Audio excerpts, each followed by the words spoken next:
fil de ces méandres, la Grande Maine nous conduit à la Boissière. Et plus exactement, au logis de la Rayère où œuvre une houblonnière. Oui, vous avez bien compris.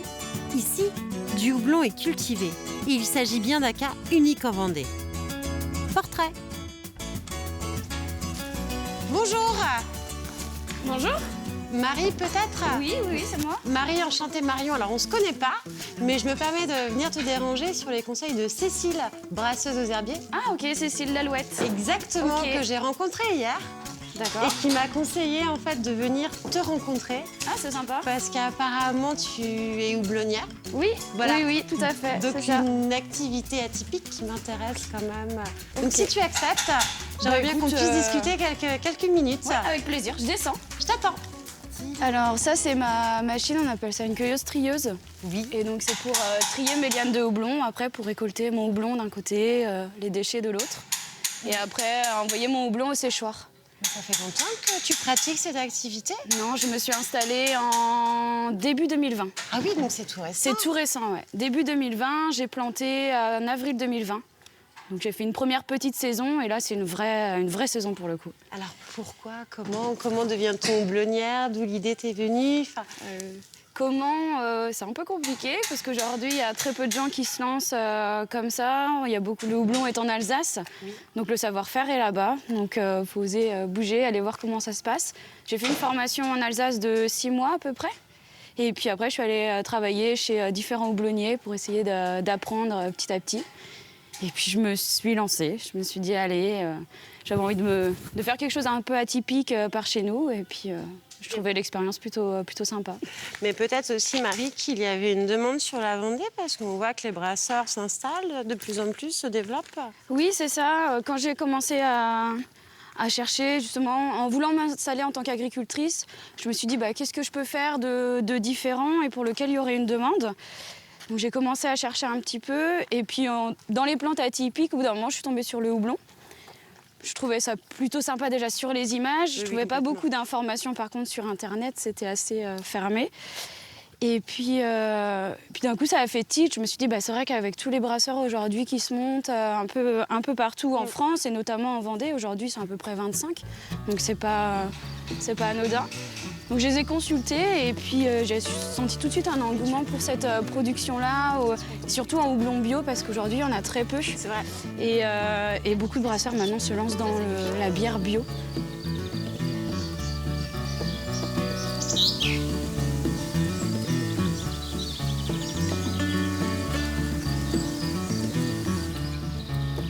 C'est impressionnant quand même quand on arrive.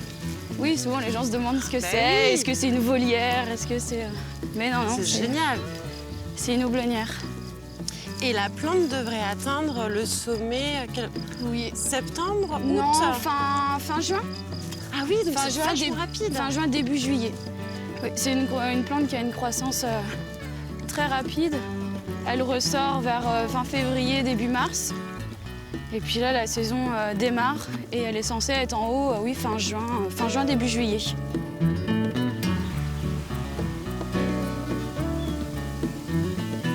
Tu as commencé sur une petite superficie et tu vas te développer ou déjà tu as envisagé les choses en grand? Alors j'ai démarré sur 1 hectare. Là, on est sur une parcelle d'1 hectare de houblon. D'accord. J'ai planté plusieurs variétés. J'ai 6 variétés dessus. Et l'idée, c'était de commencer petit déjà avec 1 hectare, ça demande déjà beaucoup de travail. Bien et sûr. Puis je démarrais, il faut le temps d'apprendre, trouver le matériel, il y a tout ce qui va avec. Et à partir de l'année prochaine, je vais replanter 2,5 hectares normalement. D'accord, donc tu y vas vraiment progressivement. Voilà, crescendo. Au moins que je me fasse la main déjà sur 1 hectare et puis que je puisse suivre aussi mes variétés parce que j'ai choisi 6 variétés. Mais finalement, est-ce que c'est vraiment les bonnes, celles qui vont bien chez moi ou pas, comment elles se développent? Donc prendre le temps de les étudier bien avant de replanter et puis faire le choix parce qu'une fois qu'on a planté, les plants ils ont une durée de vie de 15 à 20 ans. D'accord. Donc il ne faut pas se tromper non plus. Et puis les brasseurs ont une certaine demande. Faut réussir à mixer tout ça. Justement, c'est la question que je voulais te poser. J'imagine que tu es très à l'écoute des souhaits et des demandes des brasseurs qui sont autour de toi. Est-ce que ça se plaît justement cette relation avec le brasseur? Oui, c'est ce qui m'intéresse aujourd'hui. J'aime bien l'idée d'être le producteur de quelqu'un. Je trouve ça chouette. Ça crée un lien un peu particulier. Souvent, on me demande si je vais faire ma bière. Les gens disent si tu fais du houblon, si tu vas faire ta bière. Aujourd'hui, non, c'est pas du tout mon créneau. Il y a déjà beaucoup de brasseurs, ils le font très bien. Par contre, du houblon, il n'y en avait pas, donc je préfère me spécialiser dans ce domaine-là. Marie, aujourd'hui, tu es toute seule sur l'exploitation? Tu es accompagnée? Oui, aujourd'hui, je suis toute seule sur l'exploitation. Donc par moment, j'ai besoin d'aide, donc je fais appel. J'ai souvent des stagiaires qui viennent ou de la famille, s'ils sont dispo, pour venir me donner un coup de main. Et aujourd'hui, comment se passe ton quotidien? Par exemple, une journée, là comme maintenant, quelles sont tes activités? Alors, donc là, c'est étape par étape. J'ai commencé à la fin de l'hiver par tailler mon houblon. Une fois qu'il a commencé à ressortir, il a fallu remettre toutes les ficelles. Donc les ficelles qu'on voit là, c'est des ficelles, donc leurs ficelles tutrices qui sont en coco. D'accord. Donc il a fallu remettre toutes les ficelles. Donc remettre les ficelles et une fois que le houblon est assez haut, venir l'enrouler autour du fil. C'est un travail minutieux, de patience. Complètement, c'est ça. Bien désherbé, après bien nettoyé. Oui. Il a fallu, donc j'ai buté. Il va falloir que je fasse encore plusieurs passages. Il y a aussi tout ce qui est traitement préventif. Donc aujourd'hui, je suis en bio, donc je fais que des traitements bio. Oui, donc c'est oui. Donc voilà, il faut essayer beaucoup de préventif. Du coup, on n'a pas de formule curative. Donc et après, c'est beaucoup de surveillance et de travail au champ. Après, je vais pouvoir semer des engrais verts dans mes interrangs. Voilà, il y a tout plein de... Et après la récolte du houblon, comment ça se passe? Alors la récolte, elle va être entre fin août et mi-septembre, fin septembre. Donc à la récolte, on vient couper la liane à 50 cm de haut. Et en fait, donc c'est un outil que j'ai sur mon tracteur, on appelle ça une arracheuse de liane. Donc la liane se prend dans l'arracheuse et tout en avançant, ça vient tirer sur la liane et à l'extrémité, le nœud casse. Et donc toute la liane tombe dans la remorque. Et après, j'enchaîne avec ma machine qu'on a vue quand tu es arrivé, où je passe toutes les lianes dedans et qui va me trier le houblon. Ok, et à quel moment tu livres au brasseur ton houblon? Alors, je récolte au champ, je passe dans ma machine, après je le sèche. Donc j'ai un séchoir, voilà, je vais le sécher ici. Après, je vais le transformer en pelé. Selon la demande des brasseurs. Il y en a qui utilisent les fleurs de houblon seulement séchées et d'autres qui les consomment en pelé. Et là, ça va prendre combien de temps entre la récolte et la livraison Je pense que la livraison, ça devrait être courant octobre. D'accord, donc c'est très rapide. Oui. C'est très rapide.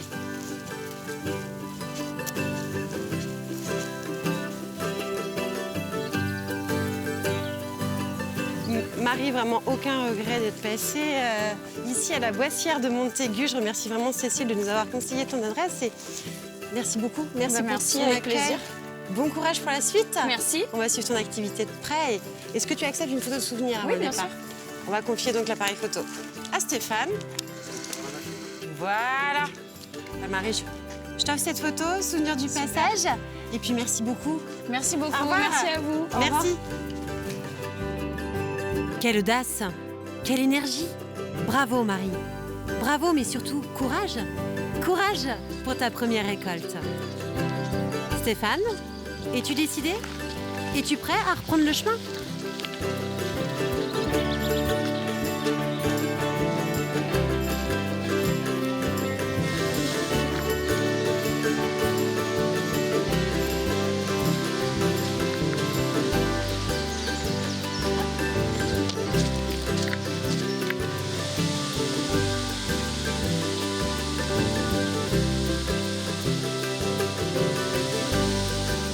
Ah, que notre Vendée est belle. Jamais, jamais nous n'avions imaginé pareil dépaysement. Profitons d'un coin d'ombre pour vite remettre chaussettes et chaussures. Avançons, avançons toujours, car une nouvelle rencontre nous attend. Et elle semble toute proche. Anthony? Oui, bonjour. Enchanté, Marion? Enchanté également. Je crois qu'on a été mis en relation par le magasin La Ferme de chez nous à Mortagne. Exactement. En tout cas, merci de nous rejoindre sur le chemin. D'accord. Est-ce qu'on peut se tutoyer? Allons-y. Ce sera bien plus simple. Allons-y, ce sera plus sympa. Bon, pas trop mal aux jambes? Un petit peu.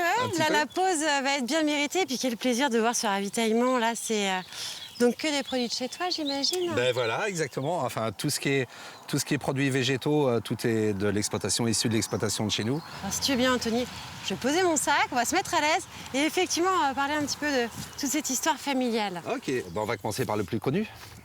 La mojette ou le haricot ou le lingot blanc. Hein, c'est la même dénomination, mais La Mojette, ici Le en Vendée, c'est la traditionnel. Mojette ou la Mojette de Vendée, voilà. Le traditionnel de la Vendée. voilà. Exactement, exactement. Les lentilles vertes, Ouais. ici. Il y a du coco, donc là, ce sera un rougail coco. D'accord. Et je pense qu'on a fait le tour. Et le pois Et chiche. les flageolets qui sont là, donc D'accord. voilà. Donc on est vraiment sur des légumes secs. on est sur des légumes secs. Qui ont toujours été la marque de votre ferme ou vous vous adaptez à la demande Dans toutes les exploitations, jusqu'à il y a 15-20 ans, il y avait de la Mojette sur toutes les exploitations. D'accord. En priorité pour nourrir la famille, parce que les familles étaient grandes, il y avait énormément de personnes dans les maisons, donc c'était un produit qui coûtait pas cher, qui rassasie bien et qui est très sain. Donc voilà, ça nourrissait à la base des familles. Ensuite, il y en a certains qui ont commencé à en cultiver un petit peu plus pour la commercialiser, évidemment. Et donc, en l'occurrence, chez nous, on a développé la Mojette quand je me suis installé, c'est-à-dire en 92, sur une petite surface au début, 2 hectares, quoi. Et aujourd'hui, on a développé cette gamme en vente directe sur une trentaine d'hectares à peu près. Et on a aussi élargi la gamme parce qu'il y avait de la demande dans les légumes secs au final. Bien sûr. Voilà. Donc d'où l'arrivée de la lentille. Oui, donc Des les pois lentilles, chiches le aussi, pois chiche, le haricot certainement. rouge, les cocos, les flageolets, voilà. Anthony, est-ce qu'on peut goûter toutes ces bonnes choses Allons-y. Allez, ma c'est foi. parti. Et c'est l'heure. Merci. Je pense que bon appétit à vous. Merci. Chavagne, ferme de la Baudrière. Depuis plusieurs générations, les hommes de la famille Lardière ont à cœur de promouvoir toutes les valeurs de notre terroir. Voici donc des mets de qualité, produits familialement, via des pratiques respectueuses de l'environnement. Comment tu arrives à l'agriculture? Ah oui, c'est loin déjà tout ça. Mais je suis donc Pas si né. loin que ça. Je suis donc né sur l'exploitation où je suis installé à l'heure actuelle, Donc à Chavagne. à Chavagne, à la Baudrière. Il y avait mes parents, D'accord. mes grands-parents. Voilà. Troisième génération. Tu es la Voilà, troisième et il y génération. avait aussi une génération avant que j'ai pas connue parce que l'exploitation remonte dernière trace, enfin aux premières traces à la Révolution à peu près. Et toujours à Chavagne, à la Voilà, Baudrière. c'est ça, ouais. Voilà. Donc, étant tout petit, j'accompagnais mon défunt grand-père et mon père. Et je me souviens que quand on rentrait du collège, on allait rentrer les vaches pour traire les vaches parce qu'à l'époque il y avait des vaches laitières. Et c'était une passion d'être avec les animaux, être au contact de la nature, travailler la terre, etc. Oui, la vocation Et est arrivée. tout sont petit. arrivées les études d'agricoles et l'armée. Et après, Bien je me suis sûr. installé, quoi. Quel regard la génération de ton papa peut avoir sur ta génération? Avec toutes ces différences, parce que c'est un autre monde en fait. Tout à fait. C'est plus du tout la même ferme À aujourd'hui. entendre dire nos aînés, tout simplement, c'est vrai que ce qui leur fait mal au cœur, c'est de voir des bons produits qui sont produits sur toutes les exploitations Oui. et qui ne sont pas valorisés à leur juste prix. Et c'est vrai qu'il faut aussi penser aux consommateurs, parce que si on vend plus cher, c'est le consommateur qui peut trinquer, mais il y a peut-être aussi des intermédiaires qui en prennent un peu trop. Et moi, mon père, il me le dit, il me dit, c'est vrai que c'est dommage de voir les prix qui évoluent pas par rapport au coût de production, etc. quoi. Oui, Et, complètement. La transmission, Anthony. la transmission aux enfants. Oui. Alors moi, j'ai un fils qui est en études agricoles. Ah, Voilà, là, il passe son BTS donc au mois de juin. d'accord. Voilà. Et après, il continue sur 3 ans d'école d'ingénieur Ok. à Bordeaux. Voilà. Et après, il verra. S'il veut reprendre, il reprendra. S'il veut pas reprendre, il reprendra pas. Il n'a pas Ce fait- sera son choix. Mais il a une fibre très, très Voilà, agricole. tu as transmis le gène. Voilà. Et c'est un passionné d'animaux. Oui. Aujourd'hui, dans les jeunes, c'est un peu moins. Les jeunes préfèrent le matériel que les animaux. C'est vrai. Et ça fait plaisir. Ouais. Anthony, en tout cas, merci beaucoup pour ta gentillesse. Longue vie encore à la Merci. ferme. Merci. Quel beau moment, mais quel déjeuner. On adore. On adore car tous ces instants sont précieux. Anthony, la force tranquille. Incroyable rencontre. Merci. Anthony, un petit cadeau en souvenir de ce Merci. beau moment qu'on a partagé ensemble. Très, très bien. Merci et je retiens l'adresse de la ferme de la Baudrière. D'accord. Merci À beaucoup. Chavagne. Ah, et puis, me reste à vous souhaiter une bonne randonnée. Exactement. On va reprendre le chemin Et, tranquillement, bien ravigoté, la Je pense rassasié. que vous avez le ventre bien plein. Là, on a le ventre bien plein. c'était Léger à la fois parce que c'est pas très chargeant. Et bien au frais final. surtout. Et, Bien frais. Voilà. Merci beaucoup, Anthony. Bon temps à vous pour la suite. Merci. aussi. Au revoir. Merci. Bonne journée.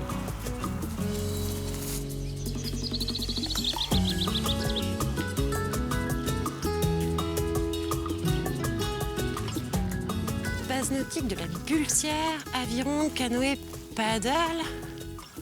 Je m'arrêterais bien un petit peu de plaisir, ça ferait du bien quand même.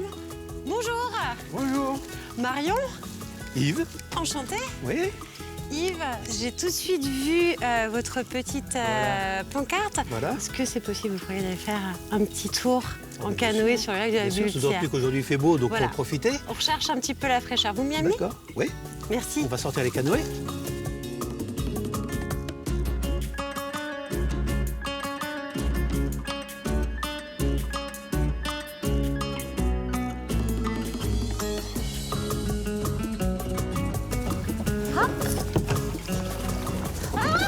C'était bon ça. Yves, dites-moi tout. Depuis quand date votre passion pour l'aviron, le canoë, enfin tous ces sports d'eau? Ouais, eh bien, là, le club a été créé en 95 quand le barrage ici a été mis en eau. Alors Yves, on peut voir des pêcheurs depuis le départ quand même sur le rivage du lac, des petites anses.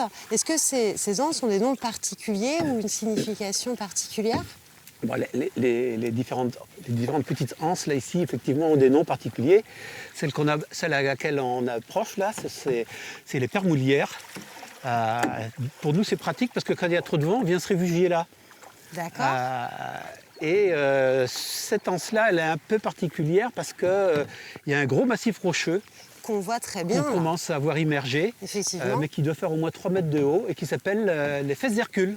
Et pourquoi les fesses d'Hercule? Eh bien ça, je ne sais pas. Ah, Il faut savoir qu'ici, quand même, ici coulait le fleuve Yprésis. le fameux fleuve Yprésis. Exactement. Et aujourd'hui, en fait, une autre mission, fonction de votre association, c'est de faire découvrir le lac de la Bultière. Donc, organiser des visites pour les touristes, mais aussi pour les scolaires, c'est bien cela? Oui, on reçoit des établissements scolaires qui viennent à la fois pour des activités nautiques, parce qu'il n'y a pas beaucoup de lacs de cette dimension-là dans le secteur. Et comme on propose en particulier l'aviron, il n'y a que 2 clubs d'aviron en Vendée. 3, j'allais dire une bêtise. Il y a un club d'aviron de mer à Noirmoutier. D'accord. Mais c'est donc autre l'aviron, on ne le chose. trouve pas partout. Il faut avoir plutôt un lac en longueur pour pouvoir faire les choses.